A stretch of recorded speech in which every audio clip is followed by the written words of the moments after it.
जिंकलेल्या संघाला उद्या बरोबर यायचं आहे दुसरी मॅच खेळण्यासाठी, ही गोष्ट लक्षात ठेवा. पंच सिग्नल करता सामना ते सुरू होतोय. स्ट्राईक एंडला जेपी, स्वतः संघनायक जयेश पाटील.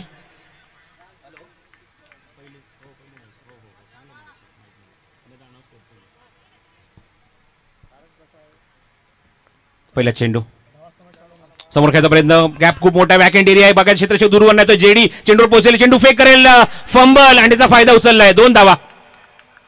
मगाशी सांगितल्याप्रमाणे रुपेश 11 बेतुल हा 2 सामने जिंकून संघ ऑलरेडी रेस्ट करायला गेलाय. त्यामुळे या संघाने सकाळी 9:15 रिपोर्ट करायचा, 10 वाजता सामना सुरू होईल. एकूण 6 सामने उद्या दिवसात आम्हाला कव्हर करायचे आहेत, त्यामुळे प्लीज कॉपरेट करा.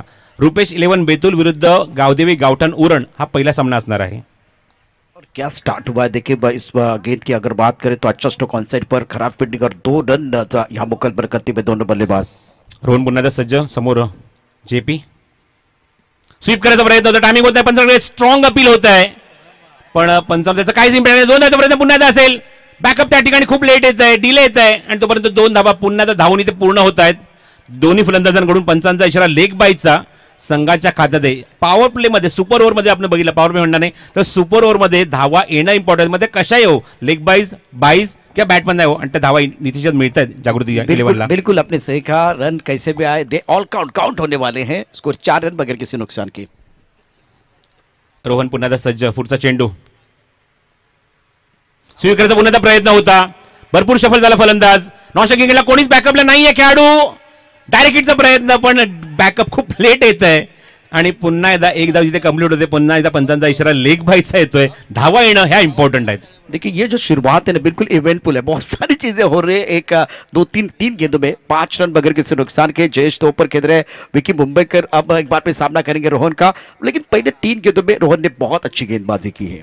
इथे तेच म्हणणे की कॉन्टेस्ट जिंकले रोहनने, कारण जेपी सारखा बॅट्समन समोर आहे, काळू पूर्णपणे पडलाय, सेट बॅट्समन स्ट्राईक एंडला आला, पण चेंडू नवीन आहे, हा सगळ्यात महत्त्वाचा फॅक्टर आहे की दोन्ही इनिंगमध्ये चेंडू नवीन असणार तुमच्याकडे. आणि अशा मुवमेंटला रोहनने चांगल्या टप्प्यावर गोलंदाजी केली आहे, अक्षरशः जेपीला जखडून ठेवलं होतं त्याने मैदानावर.